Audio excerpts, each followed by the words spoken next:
لبيك اللهم لبيك আল্লাহ নবী একদিন হযরতে খাতুনে জান্নাতের ঘরের দিকে যাচ্ছে। এমন সময় আল্লাহ নবীর কানে কান্নার আওয়াজ আসলো। মাইকটা কিন্তু ঠিক সেটিং হয়নি, কোনে গেল? খুব কষ্ট হচ্ছে। আরে প্রেসার দিতে হচ্ছে কেন আমাকে? এমনি ঠান্ডা আবহাওয়া, বুঝতে পারছেন তো, শরীর সবসময় জড়ো হয়ে আছে। মানে ঠান্ডা নয়, মানে সাথে আবহাওয়া। মানুষের শরীরের সঙ্গে আবহাওয়ার একটা কানেকশন আছে, আল্লাহরই হুকুম। এটা আওয়াজটা ঠিক করো। আল্লাহ নবী খাতুনে জান্নাতের ঘরের দিকে যাচ্ছে, কান্নার আওয়াজ আসছে। আল্লাহ নবী জিজ্ঞেস করছে, হে ফাতেমা তাজহারা, কে কাঁদে মা? হযরতে খাতুনে জান্নাত বলেন, আব্বা জান, হযরত ইমাম হুসাইন কাঁদতে লেগেছে। আল্লাহ নবী বলেছিলেন, ফাতেমা রে, তুমি তো জানো এই বাচ্চা দুটোকে আমি রাসূলুল্লাহ কত ভালোবাসি, এদের কান্না আমি সহ্য করতে পারি না। এ ফাতেমা, কেন এদেরকে কাঁদাও? আব্বা জান, বাচ্চাকে খিদা লেগেছে, ঘরে কিছু নাই, খিদার জন্য কাঁদতে লেগেছে। আল্লাহ নবী ঘরের ভেতরে গেলেন, ইমাম হোসেন পাককে কোলে তুললেন, নিজের জিহ্বা মুবারককে বার করে ইমাম হোসেনের গালে দিয়ে দিলেন। নানার জিহ্বা মুবারক চুষতে লেগেছে। হযরতে খাতুনে জান্নাত জিজ্ঞাসা করে, আব্বা জান, আপনি এটা কি করছেন? এ ফাতেমা রে, একটা সময় জালিমরা আমার এই বাচ্চার জন্য পানিকে আটকে দেবে, আমি আমার বাচ্চাকে যা দিয়ে দিলাম, আমার বাচ্চাকে কোনোদিন আর পিপাসা লাগবে না।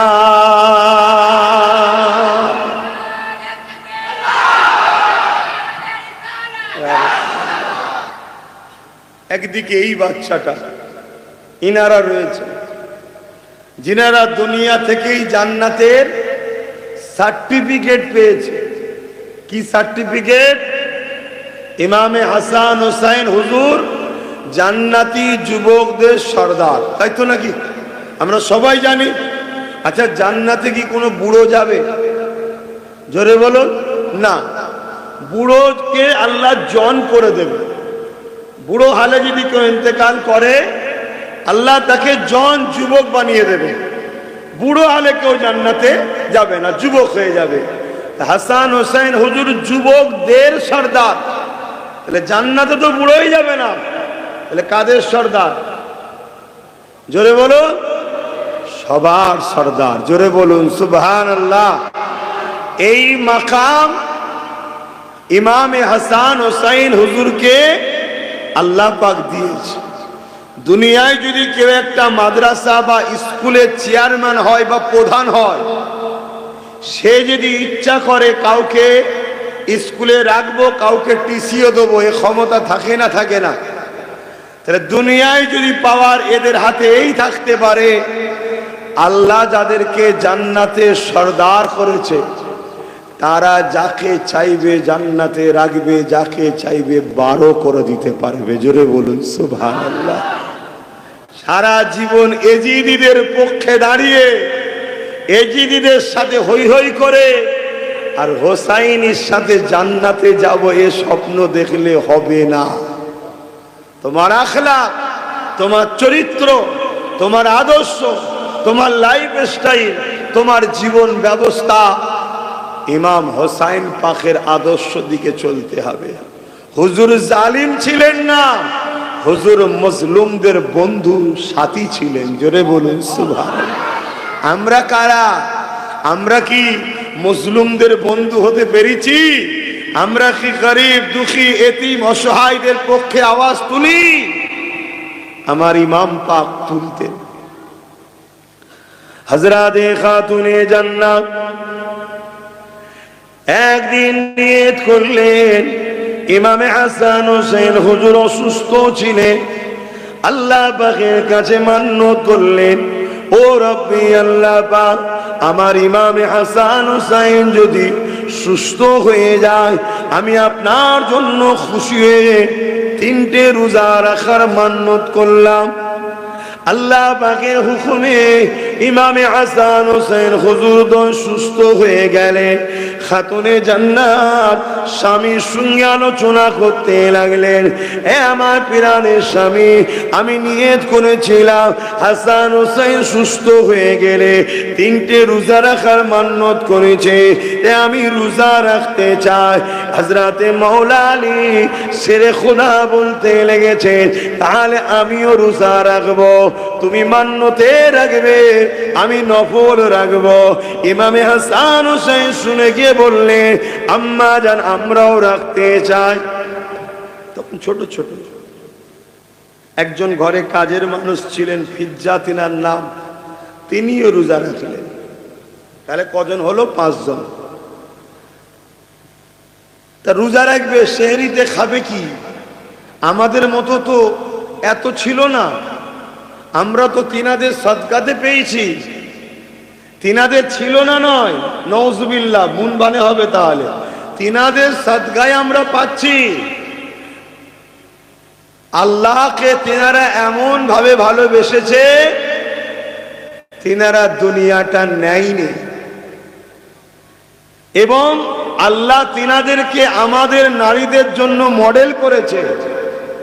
তাই দুনিয়ার নারীদেরকে শিক্ষা দিবার জন্য খাতুনে জান্নাত হলো মডেল, একটা আদর্শ। তাই খাতুনে জান্নাতের ঘরে, দোনো জাহানের সুলতানের বেটির ঘরে সেহরিতে খাবার কিছু নাই। ভাবতে পারছেন? আর আল্লাহ আমাদের এত দিয়েছে, আমাদের ছেলেরা তো রোজার মাসে সেহরিও খায় না, রোজাও রাখে না, অনেকে আছে। তোমরা যদি মোবাইলেই ব্যস্ত হও, তাহলে নেটে গিয়ে সার্চ করো না, এখানে কেন ভিড় করছো?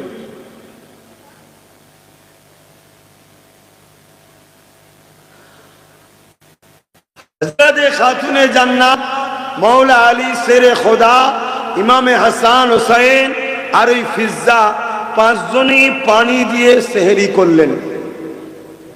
আল্লাহু আকবার।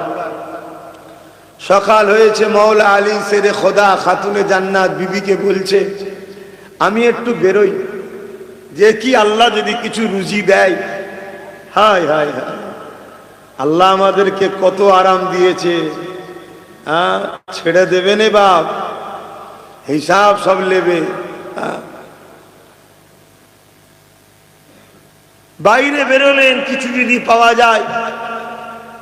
খেজুর গাছে পানি দিবার একটা কাজ পেলেন, সেই খাজুর গাছে পানি দিয়ে কিছু পয়সা হলো, তা থেকে কিছু জবের একটা রুটি আর কিছু খেজুর কিনে নিয়ে এসছে ইফতারে। সময় মতো ইফতার রেডি হয়েছে, আজান হবে, ইফতার করা হবে। এমন সময় দরজার করে একজন আওয়াজ, ও হযরতে খাতুনে জান্নাত, এ হযরতে মাওলা আলী, ও হযরত ইমাম হাসান হোসেন, শুনেছি খানদানে রসুল, আহাদে রসুলদের কাছে কখনো কেউ খালি হাতে ফিরে যায় না। আমি কয়েকদিন খাইনি, বড় ক্ষুধার্ত রয়েছে, আমাকে যদি কিছু সাহায্য করা হয়। হযরতে খাতুনে জান্নাত, এ যুবকেরা, ইফতারটাকে নিল, এত সামান্য ইফতার, যেটাকে যদি হাফ করে দেওয়া যায়, যাকে দেবে এই মুসাফিরটার খেয়ে পেট ভরবে না। এই জন্য পুরো ইফতারটাকে হযরতে মাওলা আলীর হাতে তুলে দিয়ে বললেন, যান, আল্লাহর বান্দা খেয়ে দিয়ে দেন। আজান মসজিদে হয়ে গেল, দুটো শিশু বাচ্চা আর খাতুনে জান্নাত মাওলা আলী ও ফিজ্জা, তিনারা পানি দিয়ে ইফতার করলেন। আবার রাত এসে গেল, সারা রাত কিছু খাওয়া নাই। পরে যেমন করে সেহরি রাত এসে গেল, সেহরিতে আবার পানি খেলেন, কেননা মান্যতে রোজা 3টে ছিল। আবার পরের দিন পানি পান করে ইফতার সেহরি খেয়ে এমন করে রোজা নিয়ত করে নিলেন। মাওলা আলী দিনের বেলা আবার বেরিয়ে গেলেন, যদি কিছু কাজ পাওয়া যায়। আবার কাজ করে ওই সামান্য কিছু জবের একটা রুটি ও একটা খেজুর নিয়ে আস। আল্লাহর পরীক্ষা দেখুন। আল্লাহ যদি এরকম এরকম পেয়ারা বান্দিদের ঘরে বান্দাদের ঘরে এরকম পরীক্ষা নিয়ে থাকে, তাহলে আমাদের কি হবে বুঝতে পারছেন? আল্লাহ আমাকে মাফ করেন, কি হবে আল্লাহ জানে। হযরতে খাতুনে জান্নাত হযরতে মাওলা আলী কিছু পেলেন, তা দিয়ে আবার জবের একটা রুটি খাজুর কিনে নিয়ে এসছেন ইফতারের জন্য। কেন ইফতার করবে বলে বসেছে, ঠিক প্রথম দিনের মতো আজানের অপেক্ষায় আছে। আর এমন সময় আবার দরজার করে একজন মুসাফির হাজির। ও আহলে রসুলেরা, কাইদি ছিলাম, জেলখানায় বন্দি ছিলাম, খাওয়া হয়নি, আজাদ হয়েছি, ঘরে যদি কিছু খাবার থাকে দেন। হযরত ইমামে হাসান হুজুর উঠে দাঁড়ালেন। মা থেকে ছেলেরা শিক্ষা পায়। ছেলে ভালো হওয়ার জন্য সব থেকে উত্তম জায়গা হলো মা, বাপ নয় মা। মাকেই ছেলেরা বেশি ফলো করে, ছেলে মেয়ে উভয়। মা হচ্ছে প্রথম শিক্ষক বা শিক্ষিকা। প্রথম দিনে যে খাতুনে জান্নাত দিয়েছে, ইমামে হাসান হুসাইন হুজুর দেখেছে ছোট ছোট, তখনই উঠে দাঁড়িয়ে ইফতারটাকে নিয়ে আর ওই মুসাফিরকে দিয়ে এসে পানি দিয়ে ইফতার করলেন। জোরে বলুন সুবহানাল্লাহ। 3 দিনের দিনে আবার সেহরি খেয়েছে, আবার কিছু জবের একটা রুটি এবং হযরত আলী হুজুর একভাবে খাওয়া নেই, শুধু পানি ভেবে রাখুন সেহরিতে আর ইফতারে। ভাবুন, শরীর বড় দুর্বল হয়ে গেছে, কোন রকম ভাবে কিছু কাজ করে তার বিনিময়ে কিছু আল্লাহ মিলিয়েছে। আবার জবের একটা রুটি খেজুর কিনে নিয়ে এসেছে।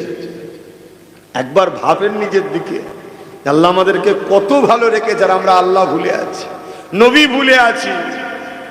আর তারা কি করছে দেখেন। আমি তুমি হলে তো রোজাই মনে হয় ছেড়ে দিতাম, যা ঠিক আছে আমার রাখবো ফোনে, যাও, এত কষ্ট করা যাবে না। কে? হযরতে খাতুনে জান্নাত আবার ইফতার নিয়ে বসেছে। আবার লাস্টের দিনও দরজার গোড়ায় আবার একজন আওয়াজ দিয়েছে, হযরত ইমামে হোসাইন পাক ছোট ভাই আজকে উঠে ইফতার নিয়ে ওই মুসাফিরকে দিয়েছে। 3 দিনই সেহরিতে পানি, ইফতারও পানি। জোরে বলুন সুবহানাল্লাহ। এরপরে নামাজের মুসাল্লায় দাঁড়িয়ে হযরতে খাতুনে জান্নাত দুটো হাত তুলে বলতে লেগেছে, ও রব্বি আল্লাহ, ফাতেমাকে জিহালে রেখেছেন, ফাতেমা আপনার উপরে বড় খুশি, আপনার উপরে বড় রাজি। আল্লাহ, আপনি যদি ফাতেমাকে না খাসিয়ে খুশি হন, ফাতেমা আপনার এত বড় দাসী, আপনাকে এতই পেয়ার করে, আপনার খুশির জন্যে ফাতেমা কেন না খেয়ে থাকতে পারবে না?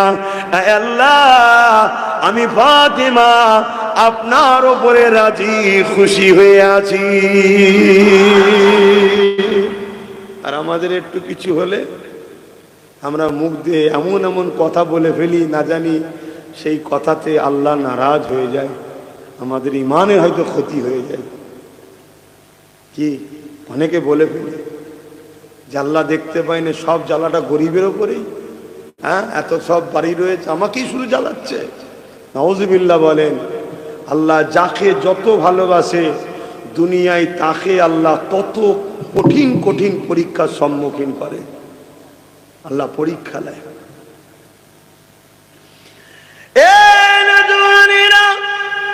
আরো 1 তারিখের কথা বলি।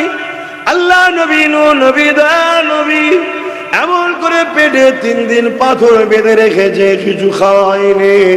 আল্লাহ নবী নবী দয়া নবী ভেবে দেখুন, পুরো পৃথিবীকে আল্লাহ খাওয়াইছে নবীর ওসিলায়।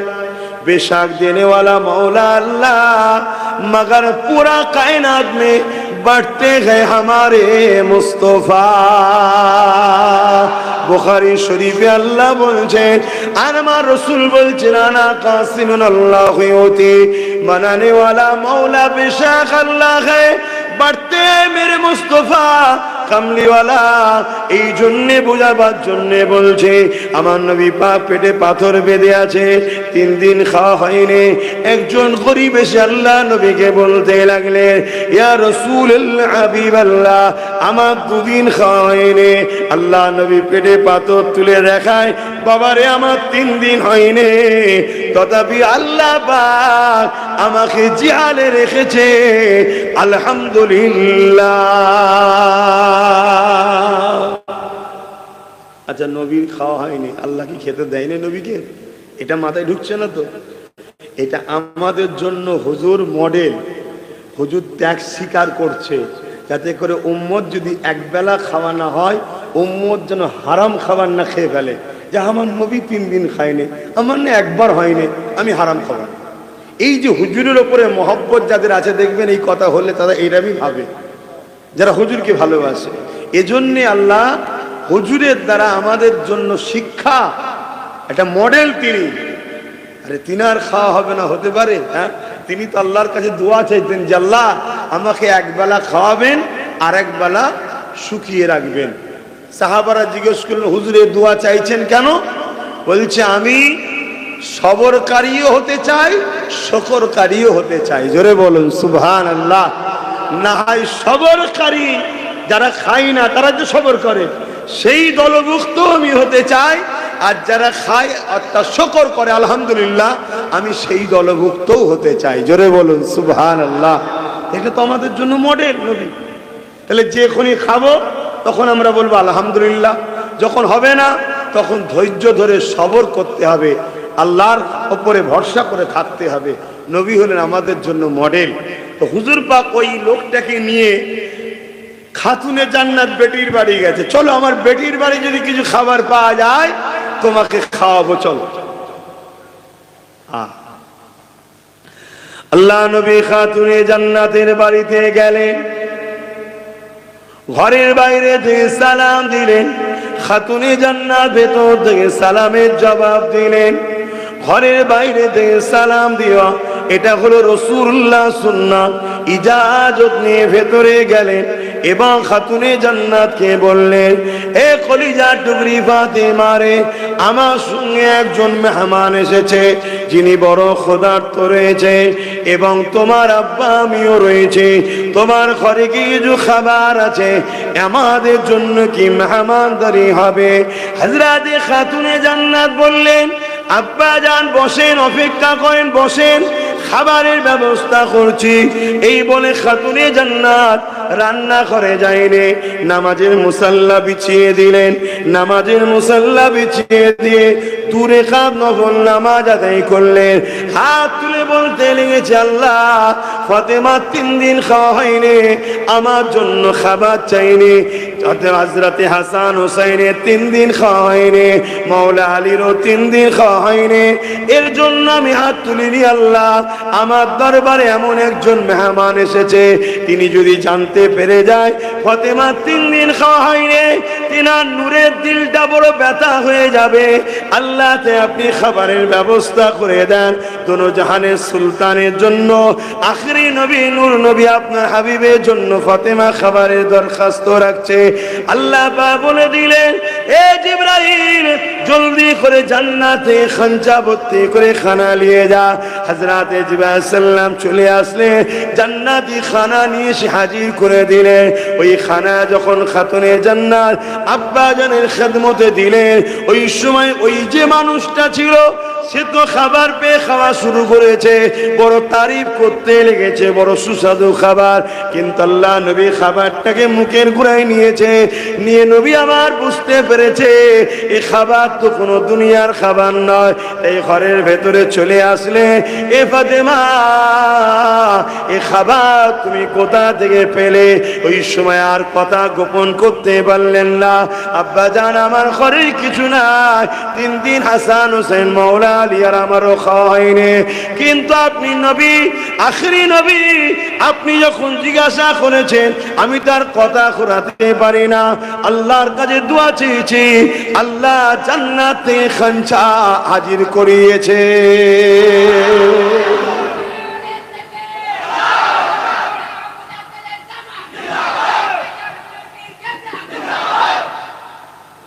তারা চাইলে আল্লাহ দেবে না? দেবে না। কিন্তু তারা আল্লাহর ফাইসাল্লার উপরে নিজেকে কন্ট্রোল রেখে রাজি হয়েছে যে আমার মালিক যখন আমায় 3 দিন খাওয়ায়নি, এতে যদি আমার মালিক খুশি হয়, তাহলে আমি কেমন মালিকের দাস দাসী যে আমি আমার মালিকের জন্য 3 দিন শুকাতে পারবো না কেন? কথা কিছু বুঝতে পারছেন? এই ছিল তিনাদের টেন্ডেন্সি, তিনাদের আল্লাহর উপরে ভালোবাসা, আল্লাহর উপরে তিনাদের এই মহব্বত। না হয় আমার নবী পাক সাল্লাল্লাহু আলাইহি ওয়াসাল্লাম আম্মা জান আয়েশা সিদ্দিকা, কথাটা এসেছে বলে একটু যাচ্ছে এইদিকে, একদিন নিজের ঘরে ডাকলেন যে হুজুর একটু ঘরে আসেন। আল্লাহ নবী বলেন, আয়েশা আমি একটু ব্যস্ত আছি, পরে আসছি। আল্লাহ নবীকে বলে, হুজুর বিয়াদবি নেবেন না, একটু জরুরি কথা আছে। আল্লাহ নবী ভেতরে গেলেন, যাবার পরে আম্মা জান আয়েশা বলছেন, হুজুর আমার কাপড় ছিঁড়ে গেছে, শুনছেন? আল্লাহ নবী বলে, আয়েশা তালি দিয়ে পড়ো। যার জন্য কুল কায়নাত, লাউ लका लमा खलक़तुल अफ़लाक, सबसे पहले खुदा ने जिसको बनाए, जिसके खातिर हर कुछ से खुदा ने बनाए हैं, সেই নবীর স্ত্রী যখন বলছে হুজুর আমার কাপড় ছিঁড়ে গেছে, আল্লাহ রসুল বললেন তালি দিয়ে পড়ো। হযরতে খাতুনে জান্নাত বলছেন, হুজুর আমি তালি দিয়ে পড়ছি। আল্লাহ নবী বললেন, তাহলে তুমি যদি বলো দোয়া করে দিচ্ছি উহুদ পাহাড় সোনা হয়ে যাবে, তোমাকে মালিক বানিয়ে দেবো, যদি দুনিয়া চাও, আর যদি আখিরাত চাও তাহলে আরো তালি দাও। আম্মা জান হযরত আয়েশা হুজুর বলে, হুজুর বিয়াদবি মাফ করবেন, আমি তালি দিয়েই পড়ছি, আমি দুনিয়া চাই না, আমি আখিরাতই চাই। কিন্তু তালি যে দেবো, সেলাইটা যে করব, ঘরে বাতি জ্বালাবার মশলাও নাই। আপনাকে ডেকেছি, আপনার চেহারার জ্যোতিতে দেখুন আমার ঘর আলো, আমি এখন সেলাই করে তালিটা দেবো কাপড়ে, এই জন্য হুজুর আপনাকে ডেকেছি। জোরে বলুন সুবহানাল্লাহ। এখানে দুটো কথা, হুজুর হলেন নূর, হুজুরের শরীর থেকে আলো জ্যোতি যেমন বেরোচ্ছে দেখছেন, এটাকে আরবিতে নূর বলে, ইংলিশে লাইট বলে, বাংলায় জ্যোতি বলে। তো যাই হোক, এক আর দ্বিতীয় নম্বর কথা, দোনো জাহানের সুলতান যিনি বললেন যদি তুমি বলো উহুদ পাহাড়কে সোনা বানিয়ে দেবো, খাতুনে জান্নাত বললেন হুজুর আমি দুনিয়া চাই না, আমার লাগবে না, দোয়া চাই না, তারপরও উহুদ পাহাড়ের পুরো নিচুটা হলো সোনা। জোরে বলুন সুবহানাল্লাহ। সেই নবীর বেটি ফাতেমা হুজুরের ঘরে খাবার থাকবে না, যিনি মুসাল্লা বিছিয়ে বলা শাসরে জান্নাত থেকে খানা আসে, অ্যাকচুয়ালি তিনারা এই গরিবী জিন্দগিটাকে পছন্দ করেছে। কেন ধনীদের থেকে গরিবরা 500 বছর আগে জান্নাতে যাবে। জোরে বলুন সুবহানাল্লাহ। তবে গরিব হওয়াটা বলা যত সহজ, গরিবী জিন্দগি কিন্তু অত সহজ নয়। বিশেষ করে আজকের দিনে তো আরো ভয়ানক, আজকের দিনে তো আরো ভয়ানক। এ সমাজে কুকুরের দাম আছে তো গরিবের দাম নেই। জানি না আমার কথা খারাপ লাগলো কি, কিন্তু বাস্তব বাস্তব। হ্যাঁ গরিবের দাম আছে, কার কাছে? যারা আল্লাহ ও রসুলের পিয়ারা, তাদের কাছে দাম আছে। তারা তো গরিবকে পেলে গরিবের সঙ্গে বিজনেস করবে। কিরকম? তোকে আমি দুনিয়ায় দেখছি, তুই আমায় আখেরাতে দেখবি। শুনছেন তো নাকি? যারা সত্যি আখেরাতকে বিশ্বাস করে, যারা হাসর কিয়ামতকে বিশ্বাস করে, ময়দানে মাশরকে বিশ্বাস করে, কোরআন কালামুল্লাহ ও হাবিবুল্লাহকে বিশ্বাস করে, তারা গরিব পেলে তারা বড় খুশি হয়। কেন? যে তোকে আমি দুনিয়ায় দেখছি, তুই আমায় আখেরাতে দেখবি। হ্যাঁ, কিয়ামত তো গরিবদের জন্য বড় শান্তি, বড় আনন্দের জায়গা হবে। ধরে বলুন সুবহানাল্লাহ। ময়দানে মাশর তাদের চিন্তা নেই তো। আল্লাহর ফেরেশতারা বলবে গরিবদের ঘরে এসে গেছে যখন বলে দিচ্ছি, কখন কোন দিকে আল্লাহ আলোচনা করায় আল্লাহ জানে। আমার আলোচনা করার লাইন অন্য ওই দিকে চলে যাচ্ছে, আল্লাহ বলাচ্ছে যেদিকে, আমি কি করব? অসুবিধা হচ্ছে আপনাদের? কিয়ামতের দিনে আল্লাহর ফেরেশতারা যখন বলবে সব দাঁড়াও, হিসাব দিতে হবে, গরিবরা তখন বলবে হিসাব আবার কিসের? দুনিয়ায় তো কিছুই ছিল না, তো হিসাবটা কিসের? ওই সময় কথা যখন কাটাকাটি হচ্ছে, আল্লাহ আওয়াজ দিয়ে বলবে, হে ফারিস্তা, আমার এই বান্দারা আদে ঘরে কি বলছো? আল্লাহ সবই জানে। এটা ঘটেছে কি? এটা ঘটেছে না? ঘটবে তো। আর এই ঘটবে কি, ওটাও যিনি জানে তিনিই তো মালিক, তবেই তো তিনি আল্লাহ। আল্লাহ সব জানে, বুঝতে পারছেন তো নাকি?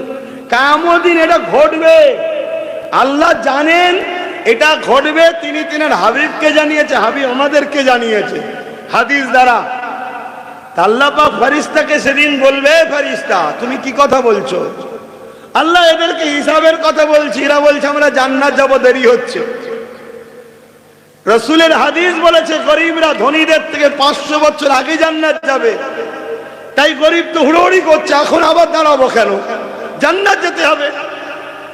তা আমরা যখন বলছি হিসাব দেবে তারপরে, তখন গরিবরা বলছে হিসাব আবার কিসের? আল্লাহ বলছে সাদ্দাকতা, সত্য বলছে, ওদের আবার হিসাব কিসের? যা ওদেরকে জান্নাত দিয়ে দাও। জোরে বলুন সুবহানাল্লাহ। গরিবী হওয়াটা যত বলতে সহজ, হওয়া অত সহজ নয়, বাস্তব কিন্তু অত সহজ নয়। কথা শুনছেন? গরিব তো আমরা দেখছি, কিন্তু গরিব কি সবর করতে পারছে? গরিব শুধু হলে হয় না, গরিবকে সবর হয়ে আল্লাহর ফয়সালায় রাজি হয়ে থাকতে হবে। সেইটা হওয়া চারটিখানি ব্যাপার নয়। যা কদিকে আর আলোচনা নয়, ফিরে আসেন। হযরত ইমামে হুসাইন পাকের কথা বলছিলাম। ইমামে হাসান হুসাইনকে আল্লাহ নবী কতটা ভালোবাসতেন, নবী আমার জানিয়ে দিলেন, এ দুনিয়া মানুষেরা, তোমরা যারা আমি আল্লাহ আমি রাসূল আমাকে ভালোবাসো, আমাকে পেতে চাও, আমাকে ভালোবাসতে চাও, আমি রাসূলুল্লাহ জানিয়ে দিই তারা যেন ইমাম হাসান হুসাইনকে ভালোবাসে। যারা ইমাম হাসান হুসাইনকে ভালোবাসবে, যারা আমি রাসূলুল্লাহ আমাকে ভালোবাসলো, আর আমাকে যারা ভালোবাসবে আল্লাহ পাক তাদেরকে ভালোবাসবে। প্রথম সিস্টেমটা কেমন হলো? যারা হাসান হুসাইনকে ভালোবাসবে তারা রাসূলুল্লাহকে ভালোবাসলো, যারা রাসূলুল্লাহকে ভালোবাসলো হওয়া দরকার ছিল আল্লাহকে ভালোবাসলো, এত নাকি? কিন্তু না, আল্লাহ নবী বলছেন হাসান হুসাইনকে যারা ভালোবাসলো তারা আমি রাসূল আমাকে ভালোবাসলো, আমাকে যারা ভালোবাসলো আল্লাহ তাদেরকে ভালোবাসবে।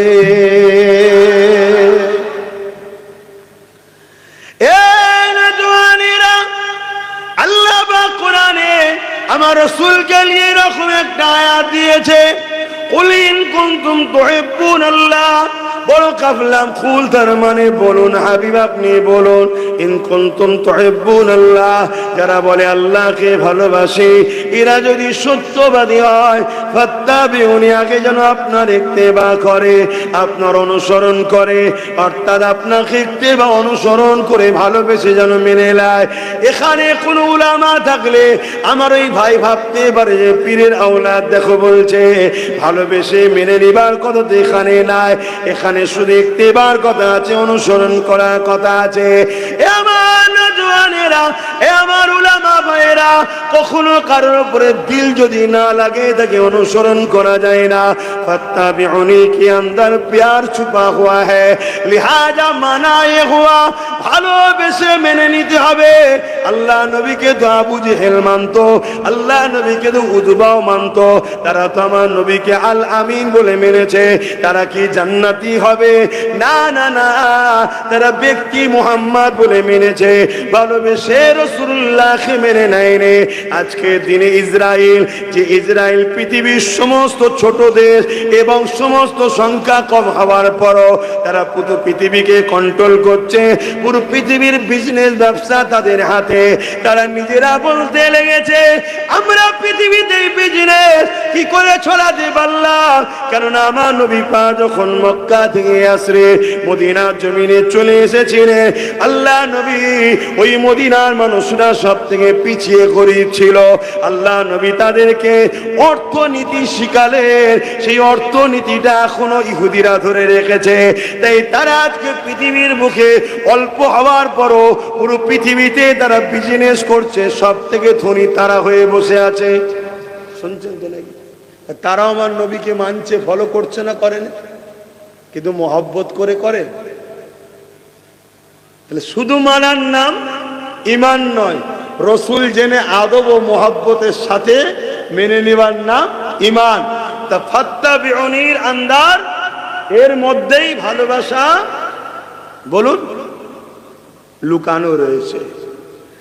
আল্লাহ বা বললেন ইউহিব্বুকুমুল্লাহ, যারা আমার হাবিবকে ইত্তেবা করে অনুসরণ করে মেনে নেবে, ইউহিব্বুকুমুল্লাহ, আমি আল্লাহ তাদের ভালোবাসবো। তাহলে কি বললো? আমি আল্লাহকে যারা ভালোবাসে, এটা যদি সত্যবাদী হয়, এদের কাজ হবে প্রথমে রসুলকে ইত্তেবা করে ভালোবেসে মেনে নেয়, তাহলে আমি আল্লাহ তাদেরকে ভালোবাসবো। ব্যাপারটা হচ্ছে হাদিস পাকের মধ্যে আছে, ভালোবাসা শুরুটা আল্লাহর পক্ষ থেকে হয়।